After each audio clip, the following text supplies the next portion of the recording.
Abu Ziad. Vous avez la parole, monsieur.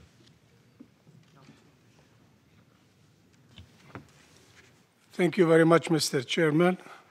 Thank you for giving us this opportunity to come and to talk to the committee about the situation that we are living in Jerusalem. My departure point is the assumption that the option of the two-state solution is still possible and that there will be no Palestinian leader who will accept a Palestinian state without Jerusalem as its capital. And from this point, I want to point to what Israel is doing in order to undermine and kill the option of the two-state solution by changing the status and the image and the reality in East Jerusalem.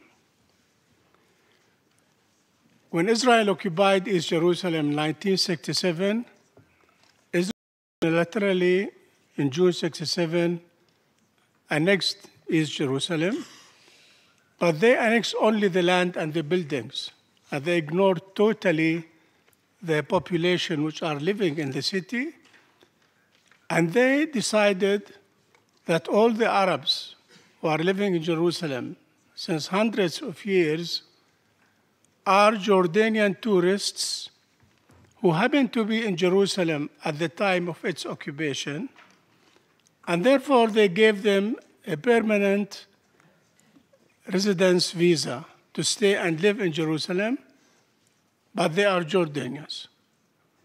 And they applied on them the law of entrance to Israel of 52, which there are articles in this law which enable Israel to withdraw the resident permit from these people because they are tourists.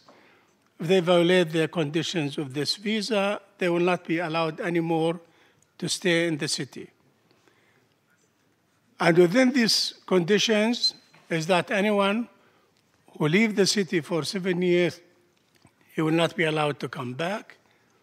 Anyone who the Israelis decide that the center of his life, and nobody knows what they mean by the center of his life, moves outside Jerusalem, whether to Ramallah or Bethlehem or Jordan or Sweden or any elsewhere in the world, he loses his right to live in the city of Jerusalem. Israel from 1967 decided to adopt the policy of minimizing the number of the Arabs as much as possible and increasing the number of the Jews in East Jerusalem as much as possible. And therefore, they adopted what we call the ethnic cleansing against Arabs. To proceed with the plan to Judaize Jerusalem, to convert it to become a Jewish city, Israel was not satisfied only by building house units for the Jews and bringing them to live in East Jerusalem, but also adopted a plan of changing the infrastructure of the city, of creating what they call it national parks in the city, with the sort of settlements tourism in the city, with the discrimination between the allocation of the budgets of the municipality between the Arab neighborhoods in the city and the Jewish neighborhoods, with excluding the Arab neighborhoods from all the plans of development and zoning in the city, and using the segregation wall in order to exclude Arab population from the city and leave them outside the wall, and annex empty lands to the city and connect the settlements which are far outside the city, connect them and integrate them in the city, and also not allowing the Palestinians who live in the suburbs of Jerusalem and in the West Bank in general to come and visit Jerusalem. And finally, trying to change the status and the status quo in the Haram al-Sharif, al-Masjid al-Aqsa.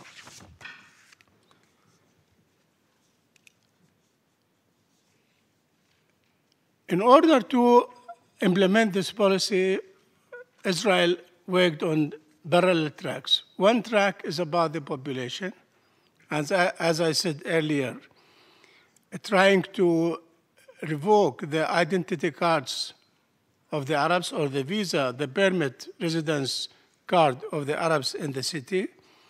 And according to the Israeli Interior Ministry records, between the years 1967 and 2012, 14,383 Palestinians were expelled from the city and not allowed to come back to the city. In addition to expelling the Palestinians from Jerusalem, not allowing them to come back to their homes and live in the city, Israel is complicating the process of obtaining building license by the Palestinians. The most difficult thing for a Palestinian is to obtain a building license. And again, according to the Israeli statistics, only 1/3 of the applications for building license was approved and 2/3 were denied.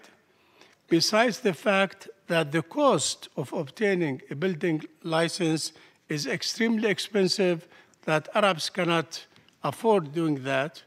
And when an Arab applies for a building license and he's not giving the building license and he cannot afford paying for it, he goes and builds one additional room to annex it to his house because his family is getting bigger, and they come and they give him a fine and order him to demolish his house. And if he doesn't demolish his house, they demolish the house and force him to pay the cost of the demolishing of his house. And there were cases that Palestinians, in order to save the money and not to pay for the municipality for demolishing their houses, they were forced to demolish their houses by themselves. About the zoning plan, Israel left the total area of East Jerusalem without zoning, and therefore 54% of the land in the city is either not included in the city plan or is classified as green areas.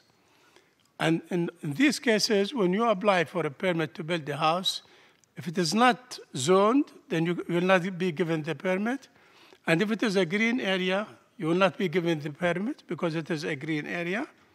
And we know that this classifying a territory as a green area is only to keep it a reserve for the settlements. And we know that in 1955, the settlement of what they call it Rekhs Shafat, which is a land belonging to Shafat, was classified as a green area, and suddenly the Minister of Interior declared to build a settlement there for the Haredi Jews from Shas party. Israel also confiscated all the lands which are belonging to the Arabs who happen to be outside Jerusalem after the 1967 war, or who left Jerusalem and were denied the right to come back. And about 35% of the total area of Jerusalem is confiscated because it is considered as an absentee property. All this plan, which minimizing the population, restricting the building licenses, was accompanied by a parallel process in the opposite direction, which is building intensively to create Jewish neighborhoods in the city of Jerusalem. You know the number of the Jews in East Jerusalem until June 1967 was 0. The number of the Jewish house units in East Jerusalem until 1967 was 0. After 1967, they started this intensive plan of building Jewish settlements. And I would say that from 1967 until 2000, the number of the house units in Jewish house units in East Jerusalem raised from 0 to 324,000 house units. And from 2000 until 2012, there was a sharp increase in these house units, and they became 54,216 house units. The number of the settlers in the city of Jerusalem from 67 until 2000 raised from 0 to 164,188. And from 2000 until 2012, there was a 20% increase in the number of the settlers in the city, and they came up to 197,365. Building in the city is not only for the purpose of building. It has also intentions, hidden intentions inside it. Between these intentions is, first of all, to create Jewish neighborhoods built around the city to cut and isolate the city of Jerusalem from the rest of the West Bank and prevent any territorial linkage between the city of Jerusalem and the West Bank. And for example, in the south of Jerusalem, there's an area called Jabal Abu Ghneim, and they call it Har Huma. They started building Jabal Abu Ghneim in 97, and now there are plans to extend Jabal Abu Ghneim to the east, and they call it Jabal Har Huma C. And when they finish this area and connect it with another settlement called Givat Hamatos, they will isolate Jerusalem totally from the south, from Bethlehem and Beit Sahur. Bethlehem and Beit Sahur will be outside the city, and they will have no territorial access to the city of Jerusalem. From the east side, they have Kedar and Ma'ale Adumim, and they are eagerly intending to build in the area known as E1, and this will block Jerusalem from the eastern side and cut any linkage between Jerusalem from the east with the rest of the West Bank. From the north, they have what they call it Ramat Shlomo, which is Shafat, Ramot, Pisgat Ze'ev, and Neve Yaakov, which are also containing East Jerusalem and separating it from the West Bank and from the north of the West Bank. I must say here that the Israelis, they always give Jewish names to these Arab neighborhoods and these Arab lands in order even to mislead the Israeli public opinion. Because if you say Shafat, Shafat is an Arab village. Who cares from the Israelis? But if you come to an Israeli in Tel Aviv or Ramat HaSharon or Beersheba and you tell him Shlomo, he thinks that it's King Shlomo. It becomes religious for him. If you tell him Jabal Abu Ghneim, what is Jabal Abu Ghneim? It means nothing. If you tell him Har Huma, it's religious, it's Jewish. So by giving these Jewish names to the Arab places, they mislead even their own people and their own public and make them think that these are Jewish sites and they have the right to be there. Another purpose, besides cutting Jerusalem from the rest of the West Bank, another purpose is to fragmentize the Arab neighborhoods and to turn them to become villages in this, islands in the city surrounded by an ocean of Jewish neighborhoods. And we see this in Beit Safafa, in Mukabber, in Shafat, in Beit Hanina, in Sheikh Jarrah. Now, there is an interesting point that since Clinton parameters, when people started talking and saying that the Jewish neighborhoods to the Jews, to Israel, and the Arab neighborhoods to Palestine, we witnessed a massive attack from the right-wing Israelis to try to take footholds inside the Arab neighborhoods in order to expand inside these neighborhoods and claim that these are Jewish neighborhoods and not Arab neighborhoods. And there is, in the heart of the Arab neighborhoods surrounding the old city of Jerusalem, within the municipal borders of Jerusalem, there are about 10 footholds like this, where they gradually tried to convert these Arab neighborhoods and make them Jewish neighborhoods and say that Jewish neighborhoods belong to Israel. And we see this kind of thing in places like Uttur, where we have Beit Orot, Ras Al Amud, Ma'aleh Hazetim, Shepherd, Kermenofte, and near Abu Dis, what they are planning to do, and they call it Kidmat Etzion. Now, inside the old city, they are trying also to penetrate to the Christian quarter and the Arabic quarter inside the old city, and there are 58 spots where you find one family or two families living in the heart of Aqbat al-Jabsha in the Christian quarter inside the old city. And they start, whether in these 58 spots inside the old city or in the footholds which they take in the neighborhoods, the Arab neighborhoods of Jerusalem, they start provocating the people, attacking the people, harassing the people, the Arabs who are living around them, in order to create a situation where these Arabs will be fed up and they will leave their places. And you can imagine that these settlers are always protected by the border police, by the security service, and by the army, and by the police, and therefore, whatever they do, they are victims. And whatever we are victimized, we are terrorists, and we are attacking them. In addition to this thing, what I call the tourist settlement, they took tourist spots in the city and they give them to the settlers organizations like Al-Ad, and these take these places and they turn them to touristic sites, and they start collecting money and expanding them to become as settlements. The other thing is what they call it the national parks. What are the national parks? Israel recently, in the last few years, discovered something that wherever there is a large area, empty area on the Arab side, which is not zoned, they come and they declare upon that area as a national park. And I give you examples. Between Tur and Isawiya, on the eastern slopes of Mount Scobus, there is an empty area. And the Israelis discovered that if this area continue to be empty, maybe Isawiya will expand and will link with Tur.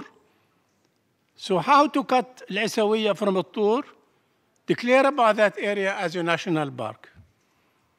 And therefore, Isawiya will be cut from Tur. They cannot link with each other. We have Zayim, and we have Mukhayyam Shafat refugee camp, and Anata. And they built a police station in the middle of the area between these two small Arab neighborhoods, and they stopped any building in the direction of each other to keep them cut and isolated from each other.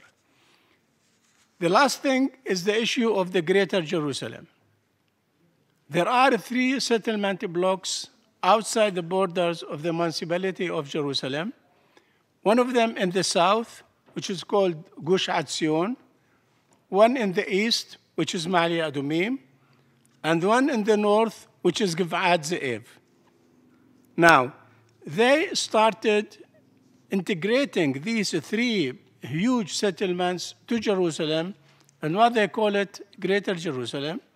The integration process is achieved by integrating them with the infrastructure.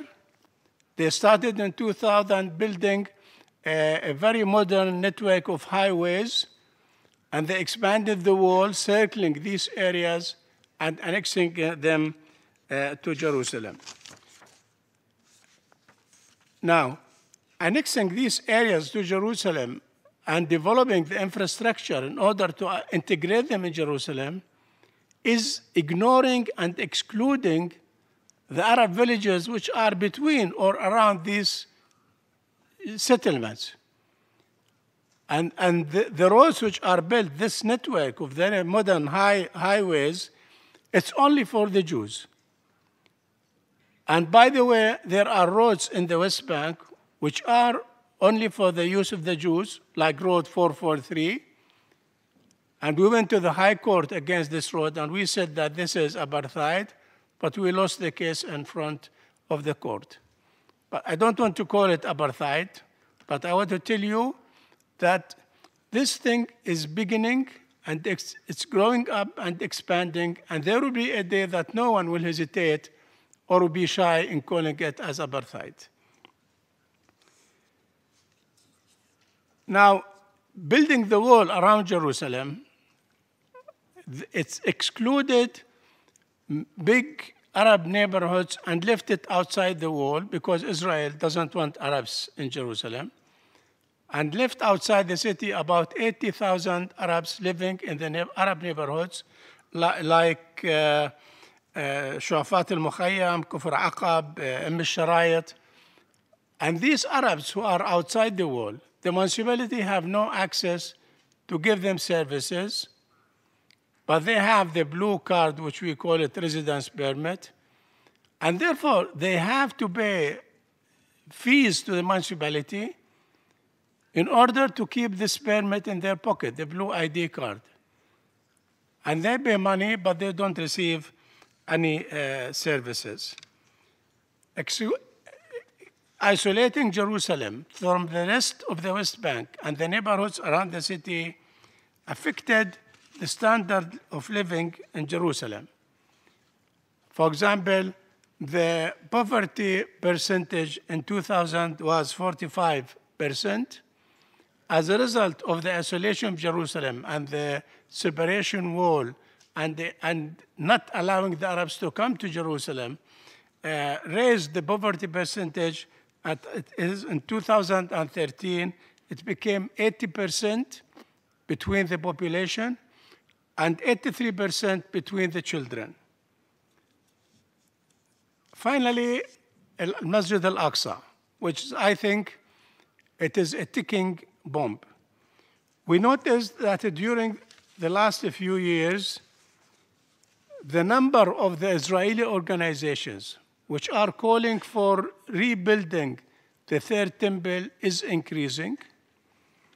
It's not that the number is increasing, but also the people in Israel are becoming more and more open to speak about building the temple, reconstructing the temple on what they call it the Temple Mount in Al-Haram al-Sharif. And we see ministers and members of Knesset coming to the Haram al-Sharif every day under the escort of the border police and the Shabak, and trying to have Jewish ceremonies in the courtyard of the mosque, which is for us, it is part of the mosque. Because from our belief, Al-Masjid al-Aqsa is not only the built area in the compound of Al-Aqsa, but it's all the compound, it's the mosque. And carrying ceremonies, religious ceremonies at that compound, it's violation of the status quo, and it is provocation against the Palestinians.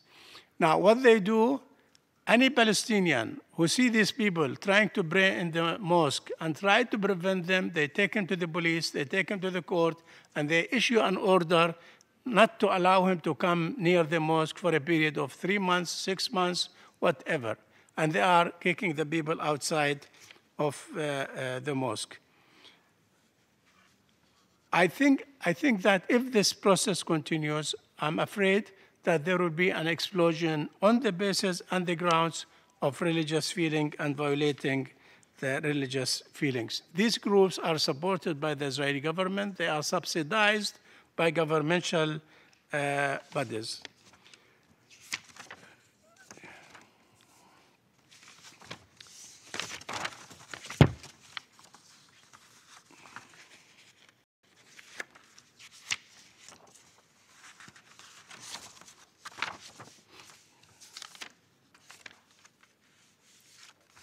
I want to conclude by saying that if we want to keep this situation, we must try the following.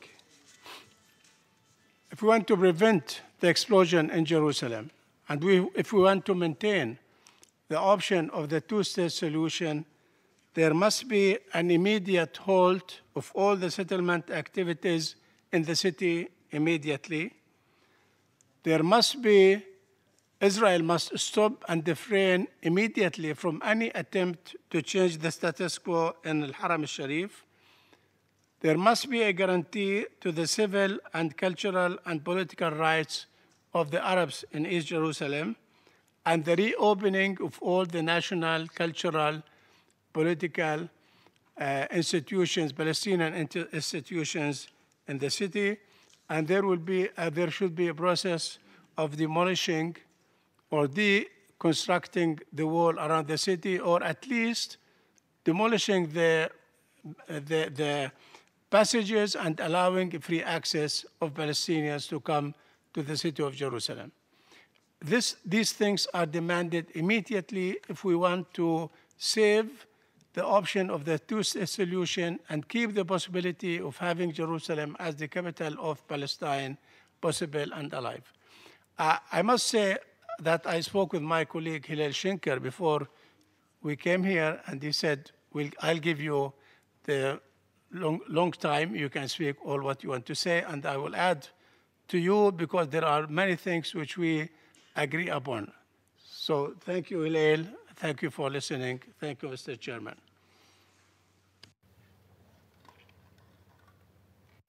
Je remercie M. Ziad Abu Ziad. Et comme il l'a si bien dit, je pense que